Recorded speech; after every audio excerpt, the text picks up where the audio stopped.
तो गोल्ड और सिल्वर, इसमें से अगर लोगों को चूज करना हो, क्योंकि अब सिल्वर भी ऐसे लग रहा है, जो प्रेडिक्शंस आ रहे हैं उसमें ये लग रहा है कि सिल्वर गोल्ड से भी आगे निकलने की उम्मीद है, तो इन्वेस्टमेंट किस में करें, गोल्ड या सिल्वर? तो सबसे ज़्यादा रिटर्न ऑन इन्वेस्टमेंट आपको 22 कैरेट या 18 कैरेट की ज्वेलरी पे ही प्राप्त होती है, क्योंकि उनमें मेकिंग इतनी ज़्यादा नहीं होती, कम होती है। सोना सॉफ्ट होता है 22 कैरेट का। 2032 तक गोल्ड और सिल्वर काफ़ी आगे बढ़ जाएंगे। चांदी का तो प्रिडिक्शन भी आ रही है कि 5 से 7 लाख रुपए तक हो जाएगी। असली और नकली सोने में पहचान की हमेशा दिक्कत रहती है, क्योंकि अगर आप ब्रांडेड उससे नहीं ले रहे हैं या किसी ट्रस्टेड दुकान से नहीं ले रहे हैं तो आप श्योर नहीं हो सकते। तो उसके लिए आप क्या टिप्स देना चाहेंगे? 9 कैरेट का सिंबल है 375, यानी कि उसके अंदर केवल मात्र 37.5% शुद्ध सोना होता है। इन्वेस्टमेंट के लिए आप क्या सजेस्ट करते हैं कि डिजिटल गोल्ड लें या फिर कॉइन लें या फिर ज्वेलरी? क्योंकि ज्वेलरी को बताते हैं कि शोभा होती है, मतलब इन्वेस्टमेंट के पर्पज से अगर आप ले रहे हैं तो उसके लिए बहुत लाभदायी नहीं होता। 9 कैरेट की ज्वेलरी होती है, उसकी मेकिंग भी बढ़ जाती है, क्योंकि वो सोना उतना ही हार्ड हो जाता है, उसमें दूसरे धातुओं का मिश्रण हो जाता है ज़्यादा, और उसके कलर वगैरह लाने के लिए भी उसमें डिफरेंट टाइप्स के अलॉयज का यूज़ करना पड़ता है। इस वजह से उसके रेट्स कंपेरेटिवली कस्टमर की जेब पे भारी पड़ेंगे, क्योंकि उसके अंदर उसका मेकिंग का अनुपात काफ़ी ज़्यादा हो जाता है। गोल्ड की कीमतें आसमान छू रही हैं, सिल्वर अपने ऑल टाइम हाई पे। फेस्टिव सीजन है, लोग परेशान हैं कि गोल्ड और सिल्वर खरीदे कैसे। इस बदलते दौर में मार्केट ट्रेंड क्या है, वाइज इन्वेस्टमेंट कैसे करें और धनतेरस पर खरीदारी कैसे करें? 9 कैरेट गोल्ड की असलियत क्या है, कितना लाभकारी है ये या सिर्फ दिखावा है? इन सभी सवालों के जवाब लेने के लिए आज हम मौजूद हैं गुरुग्राम की one of the oldest and most renowned jewellery showroom Shriram jewellers पर। आज हमारे साथ हैं श्रीराम ज्वेलर्स के चेयरमैन डॉक्टर मनदीप किशोर गोयल। नमस्कार सर, स्वागत है आपका इस बेहद अहम पॉडकास्ट में at this point of time, जबकि आपको मार्केट के हालात पता है क्या है, लोग परेशान हैं। तो सबसे पहला क्वेश्चन आपसे यही कि लोग करें क्या? धनतेरस आ रही है, गोल्ड की कीमतें इतनी बढ़ गई हैं, सिल्वर इस तरह से आगे जा रहा है, तो सबसे पहले तो बताइए कि लोग जो कंफ्यूज्ड है उस कंफ्यूजन से कैसे निकाला जाए, क्योंकि उनको परंपराएं भी निभानी है और अपनी पॉकेट भी देखनी है। फिर देखिए, गोल्ड आज से ही नहीं, प्राचीन काल से ही एक सुरक्षित निवेश माना जाता है। जितनी भी कंट्रीज हैं सब अपने निवेश अपने सेंट्रल बैंक बाइंग करते हैं, और किसी भी कंट्री की करेंसी की जो मूल्यांकन होता है वो उनके बैंक के गोल्ड रिजर्व्स के आधार पर ही होता है। तो इसलिए एक बात तो निश्चित ही है कि आने वाले दिनों में जब भी आगे आगे जब भी समय बढ़ेगा तो गोल्ड आगे आगे बढ़ता ही जाएगा।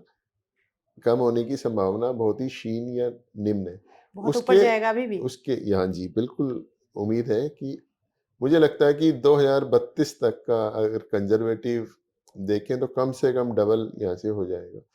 और आपने अभी भी देखा है कि पिछले 8 से 10 साल के अंदर गोल्ड 2 से ढाई गुना हो चुका है, और पिछले 5-7 साल में देखें तो गोल्ड ने काफ़ी आगे बढ़ा है, और 8-10% की अमूमन गोल्ड निश्चित ही रिटर्न तो देता ही देता है। जी जी। तो गोल्ड और सिल्वर, इसमें से अगर लोगों को चूज करना हो, क्योंकि अब सिल्वर भी ऐसे लग रहा है, जो प्रेडिक्शंस आ रहे हैं उसमें ये लग रहा है कि सिल्वर गोल्ड से भी आगे निकलने की उम्मीद है, तो इन्वेस्टमेंट किस में करें, गोल्ड या सिल्वर? देखिए, गोल्ड भी जहाँ तक है, गोल्ड और सिल्वर एक तरीके से कहते हैं ना, बहन भाई का नाता है, दोनों ही आगे बढ़ते हैं। और जो गोल्ड है, गोल्ड बढ़ेगा तो सिल्वर को भी लेके बढ़ता है, और सिल्वर बढ़ती है तो कहीं ना कहीं वो गोल्ड को भी लेके बढ़ती है। लेकिन अब आजकल क्या हो गया कि डाटा बैंक्स बन रहे हैं और बन रहे हैं, उसके लिए अंदर जो बैटरी बैकअप्स होते हैं और होते हैं, उसके अंदर सिल्वर की मात्रा काफ़ी हद में लग रही है, जिससे कि सिल्वर की कंजम्पशन बढ़ गई है। तो कहीं ना कहीं टेक्निकल और इंडस्ट्रियल यूज होने से भी इसकी डिमांड बढ़ी है सिल्वर की, तो इसलिए लोगों को अपेक्षा है कि ये सिल्वर गोल्ड की अपेक्षा ज़्यादा बढ़ेगा। लेकिन मैं समझता हूँ कि गोल्ड और सिल्वर दोनों ही बहुत अच्छी और मजबूत रिटर्न देंगे। मतलब इसको छोड़ के ये आगे नहीं बढ़ जाएगा, ऐसा कोई जो प्रेडिक्शंस आ रहे हैं कि सिल्वर आगे बढ़ जाएगा, गोल्ड से भी आगे चला जाएगा, ऐसा कुछ चांसेस हैं? देखिए मैम, गोल्ड और सिल्वर की एक रेशियो होती है, और जो वो रेशियो है, फॉर एग्जांपल जब गोल्ड का भाव किसी समय पे 4,000 था तो सिल्वर का भाव 6,000 था, तो यूजुअली 1.5 की रेशियो लेके चलते हैं। तो उस हिसाब से भी अब आज की देखेंगे तो दोनों की रेशियो 1:1 है, यानी कि 10 grams of gold rate is equivalent to 1 kg of silver rate, और 1.5 टाइम्स सिल्वर का रेट होना चाहिए उसका। जी। तो उसको देख के चलते हैं तो आज की डेट में जैसे गोल्ड का रेट 1.25 के करीब है, 24 कैरेट 10 ग्राम्स का, तो उसका 1.5 लेंगे तो 1,70,000। तो सिल्वर भी 1.7, तो रेशियो सेम चल रही है दोनों की। कहीं ना कहीं वो आपस में गैप को फिल कर लेते हैं। अभी पीछे ही कुछ टाइम पहले तक दोनों की रेशियो 1:1 थी, तो अब सिल्वर ने एकदम से पेस अप लेके जंप वो लिया। 1.5 की रेशियो आ गया। जब गोल्ड बढ़ रहा था तो सिल्वर नहीं बढ़ रही थी, तो फिर अब एकदम से सिल्वर भी बढ़ गई। तो सर जो ये गवर्नमेंट की तरफ से 9 कैरेट वाली ज्वेलरी का आया है, उसको किस तरह से देख रहे हैं आप लोग? देखिए मैम, जो 9 कैरेट ज्वेलरी है अमूमन विदेशों में तो सबसे ज्यादा 9 कैरेट ही बिकती है, और गवर्नमेंट ने हॉलमार्किंग अलाउ करी है 9 कैरेट की और सेलेबल बेसिस पे, क्योंकि इंडिया में जो जिन ज्वेलर्स की एक पर्टिकुलर सेल है और उससे उनकी सेल अबाव है, तो उनको हॉलमार्क ज्वेलरी बेचना अनिवार्य है। और ये लिमिट ही इतनी कम है कि मैं समझता हूँ कि ऑलमोस्ट सभी को हॉलमार्क ज्वेलरी बेचना अनिवार्य हो गया है। तो उसमें गवर्नमेंट के जो डिफाइंड पैरामीटर्स हैं उससे कम रेशियो के, आप जो डिफाइंड रेशियोज हैं उसी में आप ज्वेलरी को सेल कर सकते हैं। जैसे कि 22 कैरेट है, उसका मार्क है 916, 18 कैरेट है, उसका मार्क है 750, 14 कैरेट है, उसका मार्क है 585। तो इंडिया में जो डायमंड ज्वेलरी है या स्टोन स्टडेड ज्वेलरी है वो 14 कैरेट और 18 कैरेट में बन रही है और सेल भी हो रही है। तो अब गवर्नमेंट ने देखा कि गोल्ड के रेट काफी बढ़ गए हैं, और तो इसलिए BIS के द्वारा 9 कैरेट का हॉलमार्किंग शुरू कराया है। लेकिन अभी तक एज सच कस्टमर की सिर्फ इंक्वायरी है कि 9 कैरेट क्या होता है। लेकिन 9 कैरेट में कस्टमर्स के लिए बता दूं, 9 कैरेट का सिंबल है 375, यानी कि उसके अंदर केवल मात्र 37.5% शुद्ध सोना होता है। तो उसका कलर जो होता है वो इंडियन पीपल लाइक नहीं करते। यहाँ पे लोगों को मैं समझता हूँ कि वो अच्छा भी नहीं लगेगा, उनको फील ही नहीं आएगी कि हमने गोल्ड पहन रखा है। तो इसलिए अभी आज की डेट में तो उसके बहुत ही कम आगे स्कोप है बढ़ने का। आने वाले कुछ सालों तक तो नहीं लगता मैं इंडिया समझता हूँ कि 10, 15, 20 साल के बाद जब मॉडर्नाइजेशन होगा और होगा तो लोग सिंबॉलिक तौर पे 9 कैरेट की ज्वेलरी लिया करेंगे। हालांकि उसमें गोल्ड कंटेंट्स तो काफी कम होते हैं।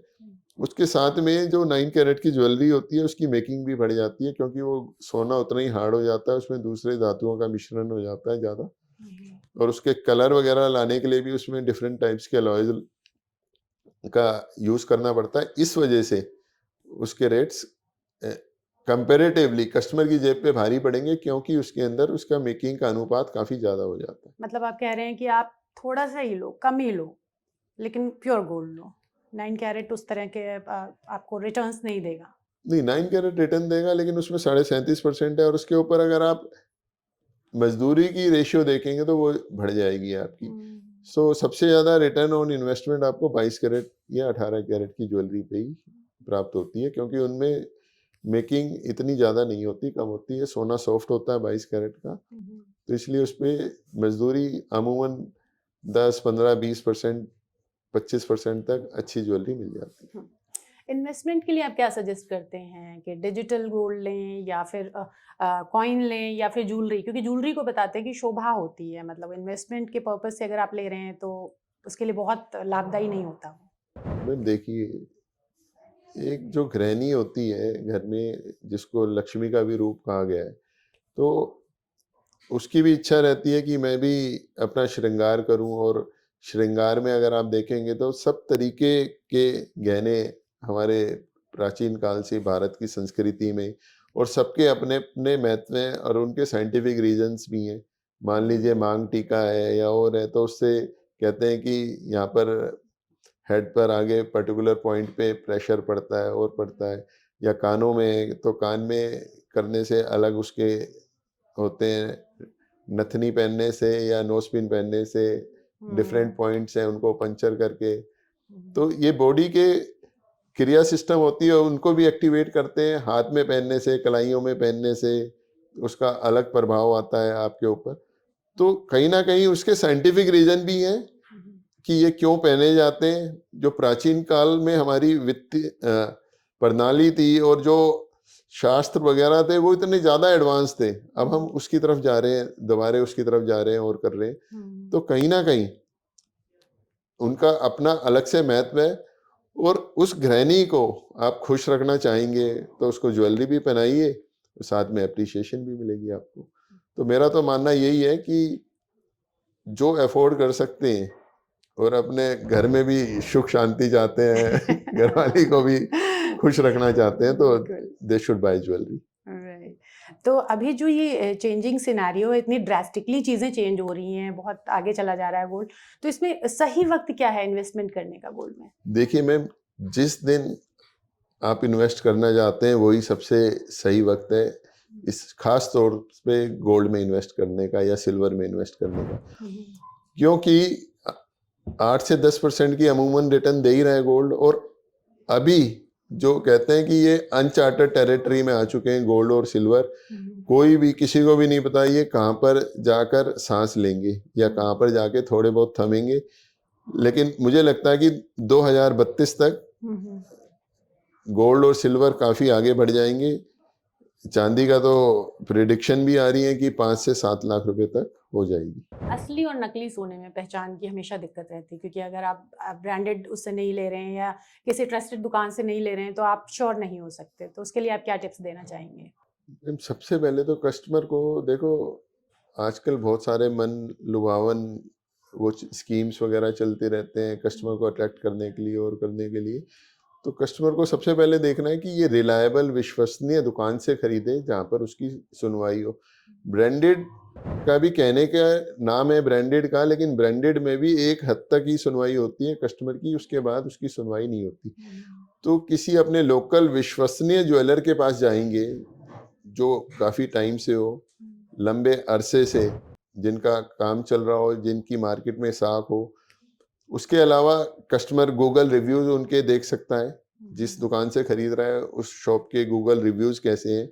उसके अलावा कस्टमर आजकल बिल वगैरह का लोभ कर जाते हैं, तो वो कतई ना करें। जीएसटी इनवॉइस लें। साथ में गवर्नमेंट ने BIS हॉलमार्क ज्वेलरी जो मैंडेटरी की हुई है उसके लिए एक HUID मार्क 6 डिजिट का अल्फा न्यूमेरिक मार्क होता है, जिसको BIS की एक ऐप पर जाकर, कस्टमर केयर ऐप पर जाकर आप वेरीफाई कर सकते हैं, उसको चेक कर सकते हैं। जो BIS की लैब में जाके गवर्नमेंट के द्वारा मान्यता प्राप्त लैब में जिसका मूल्यांकन होता है, चेक होता है, उसके पैरामीटर्स पे चेक होता है कि उसके अंदर उतना सोना गुणवत्ता है या नहीं है। सर, अभी जैसे कि जो लोग गोल्ड तो खरीदना ही चाहते हैं धनतेरस पे, इतनी पॉकेट अलाउ नहीं कर रही, तो उनके लिए आप लोग लाइट वेट ज्वेलरी उतारते हैं, इस टाइम पे लॉन्च करते हैं। और उसी के साथ एक इटालियन ज्वेलरी का भी ट्रेंड बढ़ा है कि वो लाइट वेट होने के साथ साथ स्टाइलिश भी होती है। तो वो आपके लिए कितना चैलेंज होता है, और आप लोगों ने क्या इस तरह का कोई पेशकश रखी है कि लाइट वेट ज्वेलरी इस धनतेरस मिलेगी? मैम डेफिनेटली धनतेरस के लिए श्री राम ज्वेलर्स की पूरी तैयारी है। और आपने पहले भी देखा होगा कि श्री राम ज्वेलर्स हमेशा से ही इसमें टेक्नोलॉजी का और नई नई टेक्निक्स का, नई नई मशीनरी का उपयोग करते हुए न्यू न्यू डिजाइन्स ला रहे हैं। तो पहले हमने लाइट ज्वेलरी निकाली थी, फिर उसके बाद हमने सुपर लाइट निकाली, फिर उसके बाद फेदर लाइट निकाली ज्वेलरी, जो आजकल के रेट को किसी तरीके से समयोजित करके हम कस्टमर की पॉकेट फ्रेंडली बनाने के लिए।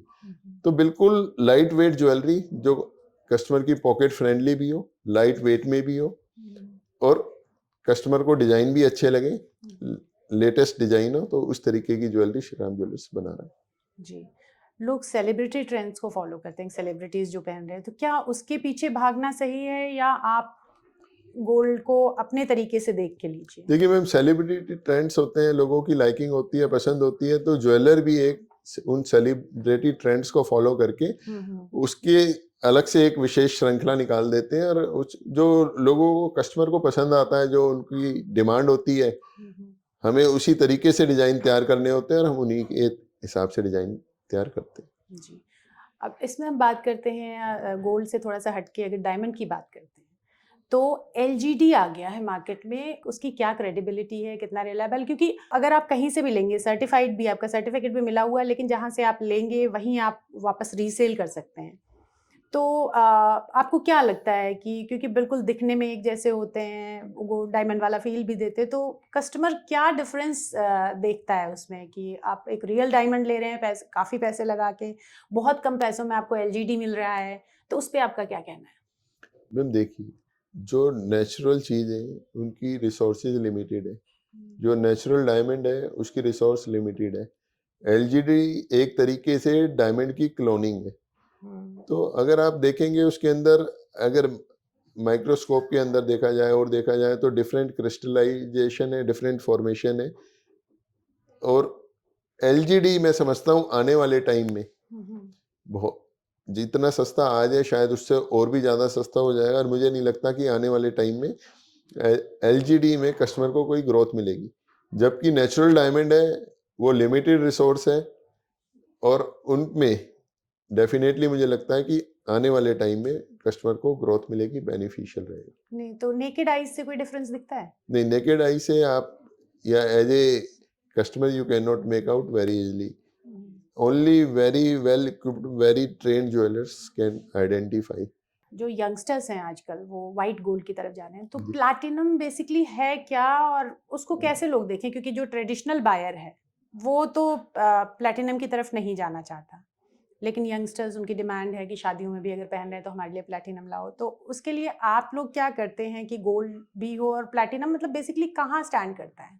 मैम देखिए, प्लेटिनम गोल्ड सिल्वर के बाद अगली प्रीशियस मेटल्स की श्रृंखला में प्लेटिनम आता है।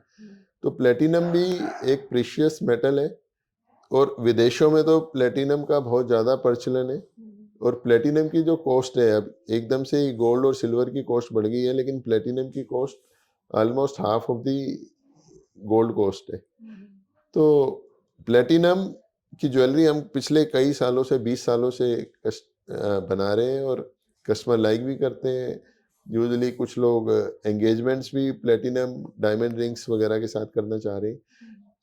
तो उसका ही सब्स्टिट्यूट है white gold. White gold usually 18 carat या 14 कैरेट में बनाया जाता है। तो वो उसके प्लैटिनम से डिफरेंट होता है? That is different. दोनों का आपस में कोई लिंक नहीं है।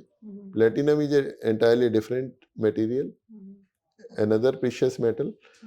और जो गोल्ड को हम उसमें एलॉयज के साथ उसको वाइट कलर चेंज कर देते हैं, उसका उसमें इस तरीके के एलॉयज ऐड करे जाते हैं जिससे कि गोल्ड का कलर वाइट हो जाता है। तो एक तरीके से वाइट गोल्ड लाइक करते हैं, वाइट गोल्ड की डिमांड आती है तो हम वो बना रहे हैं। तो प्लैटिनम ज़्यादा सस्ता पड़ता है या वाइट गोल्ड? मैम देखिए, प्लेटिनम की जो हार्डनेस है वो गोल्ड से कई गुना ज़्यादा है। तो प्लेटिनम की कारीगरी की कॉस्ट अमूमन काफ़ी ज़्यादा होती है। फॉर एग्जांपल, अगर एक 3 या 4 ग्राम की रिंग हम बनाते हैं तो प्लेटिनम की कॉस्ट होगी 15 से 20 हज़ार रुपये, उसमें लेबर चार्ज। जबकि गोल्ड में वो 5, 7, 8 हज़ार रुपये में आपकी बन जाती है। आप लोग जैसे कि ओल्डेस्ट ज्वेलरी शोरूम्स हैं, लैंडमार्क हैं, तो थोड़ा सा अपनी हिस्ट्री के बारे में और यहाँ तक की जर्नी के बारे में बताइए श्रीराम ज्वेलर्स की। देखिए मैम, जो श्रीराम ज्वेलर्स था, एक विजन था गुड़गांव वासियों के लिए। ये हमने अपने फादर लेट श्री महेंद्र किशोर गोयल जी के साथ मिलके, हम तीनों भाइयों, मैं, डॉक्टर मनदीप किशोर गोयल, छोटे भाई राजन और संजय के साथ मिलके हमने शुरू किया था। तो गुड़गांव में कोई भी ऑर्गेनाइज ज्वेलरी सेक्टर नहीं था, और हमें ये था कि गुड़गांव वासियों को काफ़ी डिमांड थी, और लेटेस्ट डिज़ाइंस की, हल्के गहनों की डिमांड शुरू से ही है। तो उसको मद्देनज़र रखते हुए हमने first air condition hallmark jewellery showroom खोला गुड़गांव में। और उसके बाद हमने वहाँ पर अपने पिताजी के मार्गदर्शन में कहीं भी किसी भी क्वालिटी में किसी भी लेवल पे कोई कॉम्प्रोमाइज़ नहीं किया। अगर आप देखेंगे कि श्रीराम ज्वेलर्स में छोटी से छोटी, चाहे गोल्ड हो, सिल्वर हो, डायमंड ज्वेलरी है, या सिल्वर बुलियन है, गोल्ड बुलियन कॉइन्स है, या कुंदन पोल की ज्वेलरी है, या रियल डायमंड पोल की ज्वेलरी है, आपको सभी की विस्तृत श्रृंखला मिलेगी। एक ही शोरूम के नीचे आपको 20,000 से अधिक डिजाइन्स रेडी मिलेंगे। तो श्रीराम ज्वेलर्स ग्राहकों की मांग को देखते हुए आने वाले टाइम में भी लेटेस्ट ट्रेंड्स, लेटेस्ट डिजाइनिंग, चाहे वो टेम्पल डिजाइनिंग है, चाहे वो कोयम्बटूर डिजाइनिंग है, चाहे वो एंटीक डिजाइनिंग है, चाहे वो टर्किश डिजाइन्स हैं, चाहे इटालियन ज्वेलरी है, सब तरीके के डिजाइन्स आ रहा है। इंपोर्टेड ज्वेलरी भी श्री राम ज्वेलर्स में मिलती है। तो सब तरीके के डिजाइन्स बना के ग्राहकों की सब तरीके की डिमांड को पूरा कर। गुरुग्राम में गोल्ड सूक जैसा इतना बड़ा लार्जेस्ट उस टाइम पे मॉल था ज्वेलरी का, उसके बाद भी आप लोग उसी तरह से खड़े रहे, उस तरह से घबराए नहीं, तो कहीं ना कहीं एक चैलेंज लेके उस दौर में आया था गोल्ड सूक। यस मैम, देखिए कोई भी नई जगह खुलती है और होता है तो आदमी एक बार देखने जरूर जाता है। तो वहाँ पर कस्टमर गया, देख के भी आया, फिर कस्टमर का ही फीडबैक था कि हमें हमारे मन मुताबिक चीज़ें नहीं मिली हैं, या प्राइजेस काफ़ी ज़्यादा हाई हैं, या अच्छी चीज़ें नहीं है, या उतनी वैरायटी नहीं है। तो हमने सब तरीके से कस्टमर का ध्यान रखते हुए उनको विश्वास जीता। तो इसलिए ही कहते हैं कि हमारी पंच लाइन भी है, गहने ही नहीं विश्वास भी करते हैं हम। नहीं सर, आपने भी फेदर ज्वेलरी की बात की, फेदर वेट ज्वेलरी की बात की, तो वो किस रेंज में लोग ले सकते हैं? मैम फेदर लाइट ज्वेलरी में लुक उसका काफ़ी ज़्यादा होता है और उसको स्ट्रेंथन किया जाता है, जिससे कि रोज़मर्रा में उसका इस्तेमाल भी किया जा सके, या पार्टी वियर में उसका इस्तेमाल किया जा सके, और वो लुक देखने में बनावट काफ़ी ज़्यादा होती है। कहीं ना कहीं इटली वगैरह कंट्रीज़ में वो ज्वेलरी 8 या 9 कैरेट में बनती है, यहीं पर हम वो ज्वेलरी आपको 14 कैरेट या 18 कैरेट में प्रोवाइड कर रहे हैं, जिससे कि उसका कलर मेंटेन रहे, उसकी चमक बरकरार रहे और सोने जैसी दिखे। अब जो ये हालात चल रहे हैं कि गोल्ड इतना ऊपर हो रहा है, तो अब जो फेस्टिव सीजन है इसमें क्या चेंजेस देखने को मिल रहे हैं या कस्टमर अभी भी आ रहा है? मैम देखिए हर कस्टमर का बजट होता है, तो किसी का फॉर एग्जांपल मैरिज के लिए 5 लाख का बजट है या 10 लाख का बजट है, तो वो अपने बजट के हिसाब से ही मॉडिफाई करके खरीद रहे हैं। फॉर एग्जांपल पहले 4 चूड़ी खरीदते थे, तो अब 2 में संतोष करना पड़ रहा है। या हार उनका होता था कि हमें 4 तोले का लेना है, तो उसको 2 तोले तक संकुचित करके या इस तरीके से अपने बजट बना के कस्टमर खरीदारी कर मतलब रहे हैं। ले लेकिन रहे हैं चाहे थोड़ा ही ले रहे हैं। लेकिन खरीदारी जरूर कर रहे हैं, क्योंकि कस्टमर्स को भी पता है कि किसी भी अनिश्चित काल में, अनिश्चित समय में, जरूरत के समय में गोल्ड जो काम आएगा। चीज काम आनी है तो वो सिर्फ गोल्ड ही है। हम्म। कहते हैं कि ये तो आजकल कहावत भी चल रही है कि अगर आप जितना पैसा और कहीं लगा रहे हैं, या अपनी मित्रता पे लगा रहे हैं, या किसी में रिलेशनशिप में इन्वेस्ट कर रहे हैं, उतना पैसा अगर आप 10 या 20 साल बाद गोल्ड में इन्वेस्ट करेंगे तो वो जरूरत पड़ने के समय पे आपके अवश्य काम आएगा। जी जी। तो देखा आपने इस मार्केट में कैसे लोग अभी भी हमारे जैसे इंडियन सोसाइटी में गोल्ड को लेके लोगों में क्रेज है। फेस्टिव सीजन भी वो अपनी तरह से मना रहे हैं, गोल्ड खरीद रहे हैं, ज्वेलर्स इसी तरह की ज्वेलरी भी बना रहे हैं ताकि उन्हें निराश ना होना पड़े। और आपने इन्वेस्टमेंट टिप्स सुने, आपने गोल्ड को कैसे पहचाने, इस बारे में जानकारी हासिल की। Thank you so much sir.